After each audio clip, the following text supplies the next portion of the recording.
Bakit ka nga pala huminto ngayon? Marami pong bayaran. Hindi sinabi ni Ate Malon na nagpahinto siya ng anak niya sa pag-eskwela. So dapat ngayong school year, anong grade mo na? 12 po. Sayang. Kailan ka pa huminto, Neng? Yung ano lang po, October po ata. October ka huminto? Dahil sa mga bayarin. Napilitang huminto itong batang ito si Sofia dahil marami daw bayarin sa school.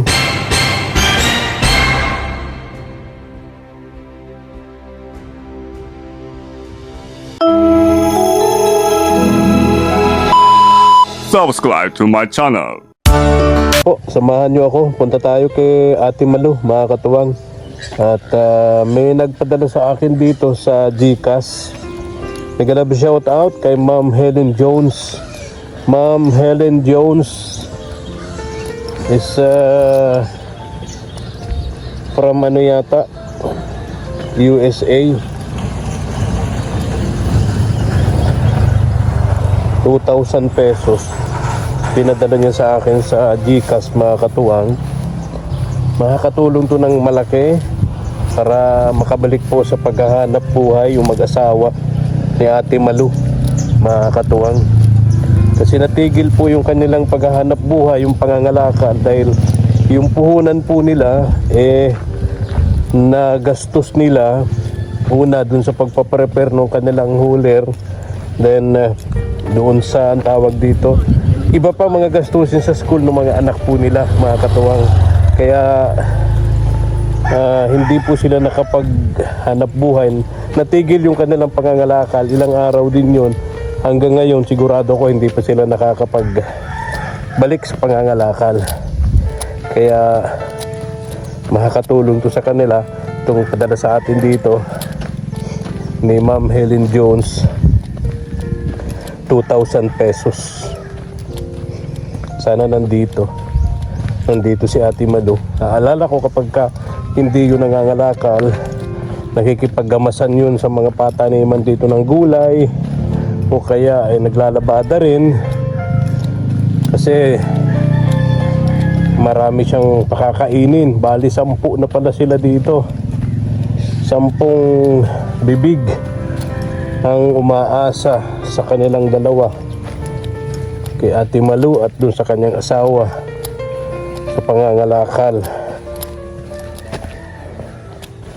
Bahay nila mayroon na nakabukas. Bati na silang dalawa. Sana tuloy-tuloy na. Ay, wala yung huler, oh. Ay, wala yung huler. Wala sila. Tao po. Diyan po si Ate Malu. Wala yata. Tao po. Ay. Hello, Mariel.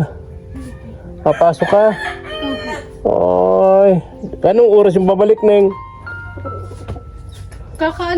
Nag-alis po ka. Nag-alis pa lang. Hello. Nag-alis. Maya po ata, madating na. Parating na rin.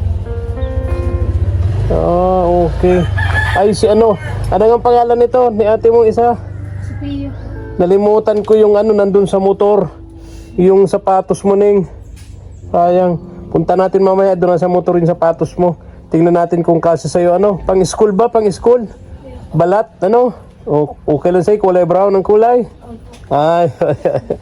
Oo, at least. Sabagay, malapit na ang bakasyon, Malapit na. Ikaw, Mariel, kumusta ka na? Ayos lang po. Anong grade mo na nga, Neng? Grade 8. Grade 8. Si ate mo ay senior high. Senior high. Senior high na. Hello, Lani. Hello. Wala si Ate Malu. Wala po nagkalakal yung mag-asawa. Nakabalik na sila sa pangangalakal. Ano po nagkakalakal po, nagbibili sila ng mga kalakal. O kaya nga, may puhunan na sila. May puhunan na. Paunti-unti lang. Ha? Yung mga tira-tira ni Papang 300, 300 pesos. Marami na rin mabibili noon, Pag niya, ay malaki din baga pong kita. Kaya nga. Pag Mm-mm.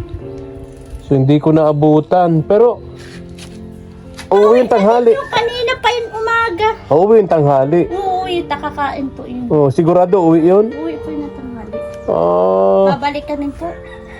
ha? Babalik ka rin po. Nagbalik na ako. Layo. Kung balik-balik ako. Anong oras sa iyo? Alas 7. Ha? Alas 7. Eh baka, Sabi nila, ano daw sila, puntang Mandulungan. dito lang naman para sa diet, ano? Di naman sila lalayo. Tapos doon sa 4, doon sila bumibili ng mga kalakal. Oo. Ayun, wala na sila. Kukunti na lang yung kalakal nila, ano? Ayun. Nanay Mirna, ayun si Nanay Mirna. Nagwawalis, mga katuwang. Ayun. Nagwawalis si Nanay Mirna. Ayun, oh. Nanay Mirna! Ayun. Hello! Ah. Good morning! Kilala ako. Ayan. So hihintayin ko na lang siguro. Ina Ate Malo. Po yung kabarangay. Ha? Nauwi man din po yung Oo. kumakain ta ano, Oo. nakaano ng bagay ni nakasarabod.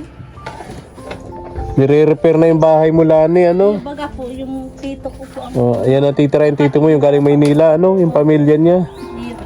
Yun na umater. Sige na tiyo. Anong pangalan mo nga, ne? Nalilimutan ko yung pangalan mo lagi. Sophia. Sophia. Ayan. Kunin ko muna yung sapatos mo dun sa motor, ha? Oh. Sina namin yung sapatos dun sa motor. Sige nga, Sophia. Sukat mo nga kung kasa sa'yo. Kuya Domingo. Yes. Good afternoon. Sige nga, Sophia, kung kasa sa'yo yan. Sabi ni Mama El, kasya sigurado ito kay Sophia. Sabi daw ni Sophia, 38 ang size. Ayan, sige nga. Ayan. Ayan, thank you so much po kay Ma'am Chris Rogers at Ma'am Jeremy Sakto of lang. USA. Ha? Sakto po. Sakto. O, di may sapatos ka na ngayong pasukan, ano? Sophia. Bagong-bago, galing yan kay Ma'am Chris Rogers, no? Ayan. Ang school yan, ano? Mura ito. Kaysa po sa black shoes. Ha? Kaysa po sa black shoes. Ang sakit po sa paa. Ang alin? Yung black shoes po. Masikit sa paa. Mas okay yan. Opo. Ah, Maluwag. bakit ka nga pala huminto ngayon? Marami pong bayaran. Hindi sinabi ni Ate Malon na nagpahinto siya ng anak niya sa pag-eskwela.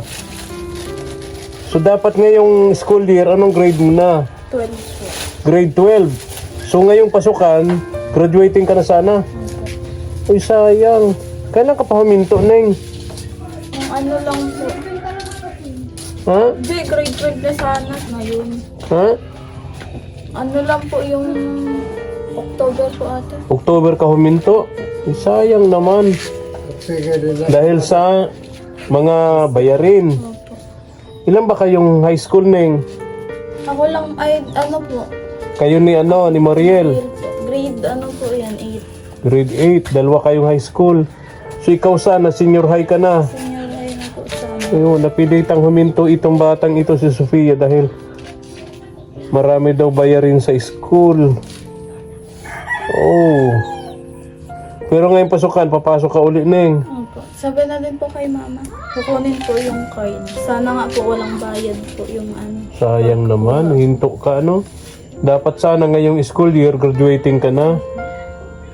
Graduate na sana. Ay, nako. O, sige, Neng, ha? Paano ba? Hintayin ko na lang si mama mo dito? Sigurado uwi yung tanghali? Iwan ko lang po. Mga ano po yung nauwi eh. Mga hapon na po. Mga Hapon na? hapon na po. Hapon na nauwi yun? Minsan nga po, di na po inakain dito. Sa karinderya na po yung dalawang nakain. Oo. Kay Nana Kari na. Karinderya. Tuloy-tuloy pagkatapos ng mga. Ay, paano ba to? Ganito na lang, Neng, ha? Kung babalik pa kasi ako, napakalayo naman ito. Ganito na lang. May ibibigay ako sa iyo, ha? Pakiibot mo kay mama mo, ha? Kay papa mo, ha? Ito ay 2,000 pesos. Pang ano, sabi ni Ma'am Helen Jones, pandagdag ito doon sa kanilang puhunan sa pag titinda, sa pangangalakal, ano, kasi nabanggit ni mama mo, Ate Malu, na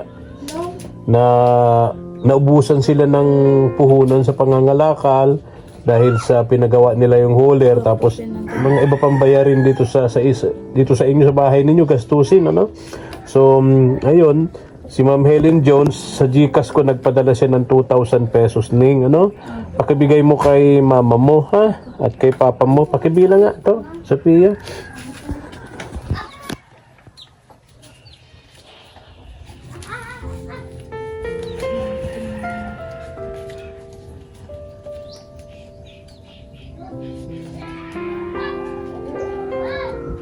Sakto. Ha? Sakto po. Saktong 2,000. 2,000 pesos. Pakiabot mo yan kay mama mo, ha? Kay papa mo, ha? At para makadagdag dun sa kanilang puhunan sa pangangalakal, ano? Galing ka mo yan kay Ma'am Helen. Ano? Okay. O sige na. Hindi na kita abalahin pa. Kuya Domingo, pakisabi kay, ano, Kuya Ramil at kay Ate Malu na galing ako dito, ano? Dinalhan ko rin ng sapatos si Sofia para magamit niya sa kanyang, ano, pagpasok sa school, no? O, sige na, Neng. O, bye-bye na. Bye-bye. Ingat ka, ha? Okay. Thank you for watching.